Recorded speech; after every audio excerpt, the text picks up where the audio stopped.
قیامت کے دن اللہ تعالیٰ نزول فرمائیں گے، جیسا کہ قرآن مجید میں بھی اس بات کا تذکرہ موجود ہے۔ کیسے نازل ہوں گے؟ واللہ تعالی عالم کما یلیق بشانہ، اللہ آئیں گے جیسے اللہ کی شان کو لائق ہے، اور لوگ جو ہیں پوری امتیں اکٹھی ہو جائیں گی ساری اللہ کے سامنے۔ 3 قسم کے لوگوں کو بلایا جائے گا۔ پہلے وہ شخص جس نے قرآن مجید کو حفظ کیا ہو، یا قرآن مجید کا جو ماہر ہو، جس کو اللہ تعالیٰ نے قرآن مجید کی نعمت عطا کی ہو۔ وَرَجُلٌ قُتِلَ فِي سَبِيلِ اللَّهِ، دوسرا وہ شخص جس نے اللہ کی راہ میں جہاد کیا، قتال کیا، اور اس میں اس کی موت واقع ہو گئی۔ وَرَجُلٌ كَثِيرُ الْمَالِ، اور تیسرا وہ شخص جس کو اللہ نے بہت زیادہ مال عطا کیا ہو۔ یہ 3 بندوں کو لایا جائے گا۔ فَيَقُولُ اللَّهُ، تو اللہ تعالیٰ سب سے پہلے لِلْقَارِ، قاری قرآن یعنی قرآن مجید کے عالم اور قرآن مجید کے ایکسپرٹ کو کہیں گے، کیا میں نے تم کو وہ چیز نہیں سکھائی؟ کیا میں نے تمہیں اس چیز کا علم نہیں دیا تھا جو کہ میں نے اپنے رسول پر نازل کی؟ یعنی اللہ تعالیٰ اپنا احسان یاد کروائیں گے، کیا میں نے تمہیں وحی کا علم نہیں دیا تھا، قرآن مجید کا علم نہیں دیا تھا جو میں نے اپنے رسول پر جس وحی کو نازل کیا؟ قال بلا یا رب، وہ کہے گا اے میرے رب کیوں نہیں، آپ نے ضرور، آپ نے مجھے بالکل یہی علم دیا۔ قال فماذا عملت فيما علمت، بتا تو نے وہ عمل کیا اس کے اوپر، جو میں نے علم دیا اس پر تو نے عمل کتنا کیا؟ وہ کہے گا کہ اے اللہ تعالیٰ، میں پورا دن اور پوری رات اسی قرآن مجید کی تلاوت کرتا تھا، راتوں کو بھی قیام اللیل کرتا تھا، اور صبح بھی قرآن مجید کی تلاوتیں کیا کرتا تھا، ہمیشہ قرآن مجید کو اپنے ساتھ لگا کے رکھتا تھا، اس کے ساتھ وابستہ رہتا تھا۔ وَتَقُولُ لَهُ الْمَلَائِكَةُ كَذَبْتَ، اور جب اللہ کہیں گے تو جھوٹا ہے اور تو نے جھوٹ بولا، تو اسی طریقے سے فرشتے بھی کہیں گے تو جھوٹا ہے، تو نے جھوٹ بولا۔ اللہ فرمائیں گے تو نے اس لیے، تو نے یہ کام تو نے کیا ہی کیا ہے، لیکن تو نے یہ میری رضا کے لیے نہیں کیا، تو نے اس لیے یہ کام کیا تاکہ تجھے لوگ کہیں کہ کیا بڑا قاری ہے، کیا قرآن مجید کے بارے میں بولتا ہے، کیا ایکسپرٹ ہے قرآن مجید کا۔ اس شخص کو لایا جائے گا جس کو اللہ تعالیٰ نے مال دیا۔ فیقول اللہ لہ، تو اللہ تعالیٰ اس کو کہیں گے کیا میں نے تجھ کو اتنا مال اور اتنی فراوانی نہیں دی کہ تجھے میں نے کسی اور کا محتاج نہ رہنے دیا؟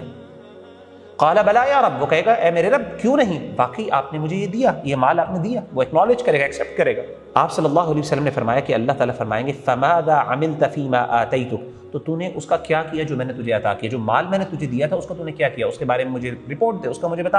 اے اللہ، جو آپ نے مجھے مال دیا تھا میں نے تو اپنے خاندان کے اوپر لٹا دیا، اور میں اتنا صدقہ کرتا تھا، میں اپنے صدقے کے بارے میں معروف تھا۔ تو اللہ تعالیٰ فرمائیں گے لہو کذبت، تو نے جھوٹ بولا۔ وتقول لہ الملائکۃ کذبت، فرشتے بھی کہیں گے تو نے جھوٹ بولا۔ ویقول اللہ تعالیٰ، اور اللہ تعالیٰ کہیں گے بل اردت ان یقال فلان جواد، تو نے اس لیے کہا تاکہ لوگ تیرے بارے میں کہیں کہ کیا سخی آدمی تھا، کتنا خرچ کرنے والا تھا۔ فقد قیل ذاک، تو جو تو چاہتا تھا وہ تجھے مل گیا۔ تیسرا وہ شخص، آپ صلی اللہ علیہ وسلم نے فرمایا کہ تیسرے شخص کو لایا جائے گا جس نے اپنی جان اللہ کی راہ میں دے دی۔ فیقول اللہ لہ، اللہ تعالیٰ اس کو کہیں گے فی ماذا قتلت، کس چیز کے لیے، کس کے لیے تو نے اپنی جان دی؟ فیقول، وہ کہے گا اے اللہ امرت بالجہاد فی سبیلک، مجھے حکم دیا گیا تھا کہ میں تیری راہ میں جہاد کروں، لڑوں۔ فقاتلت حتی قتلت، میں نے لڑائی کی، میں نے جنگ کی، میں نے جہاد کیا، حتی قتلت، یہاں تک کہ میری جان چلی گئی۔ فیقول اللہ تعالی لہ، اللہ تعالیٰ کہیں گے کذبت، تو نے جھوٹ بولا۔ وتقول لہ الملائکہ، فرشتے بھی کہیں گے تو نے جھوٹ بولا۔ ویقول اللہ، اللہ تعالیٰ کہیں گے بل اردت ان یقال فلان جریء، تو نے یہ کام تو صرف اس لیے کیا تھا تاکہ لوگ کہیں کہ آپ بہادر آدمی ہیں، کیا لڑاکا آدمی۔ فقد قیل ذاک، تو جو تو چاہتا تھا وہ تجھے مل گیا، لوگوں نے وہی باتیں کی جو تو چاہتا تھا، وہ تجھے سب کچھ مل گیا۔ یہ وہ 3 لوگ ہیں قیامت کے دن جن کے ذریعے اللہ تعالیٰ جہنم کی آگ کو بھڑکائیں گے۔ They will be the fuel of the fire of جہنم۔ انسان کو اپنی جان کتنی عزیز ہوتی ہے، انسان کو اپنا مال کتنا عزیز ہوتا ہے۔ امیجن کریں انسان کو پوری زندگی کا جو ان کا مشغلہ، ایک بندے نے پوری زندگی قرآن مجید کے ساتھ گزار دی، اتنے بڑے بڑے عمل، اپنی جان اللہ کی راہ میں دینا کوئی چھوٹی بات نہیں ہے۔ اسی طریقے سے آپ دیکھیں اپنا مال پورا کا پورا اپنے فیملی ممبرز کے اوپر لوٹا دینا اور صدقہ کر دینا، اللہ کی راہ میں خرچ کر دینا کوئی چھوٹی بات نہیں، بہت کم لوگ ہیں ایسے کرنے والے۔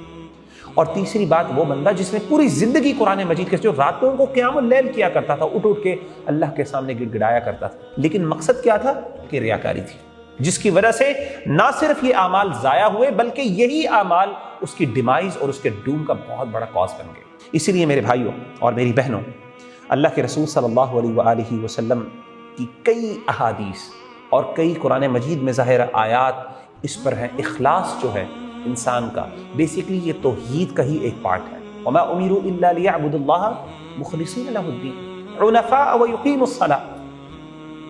اپنے دین کو اپنے اللہ کے لیے خالص کر لیجئے، اپنی تمام عبادتوں کو اللہ کے لیے خالص کر دیجئے۔ This is what is expected of us۔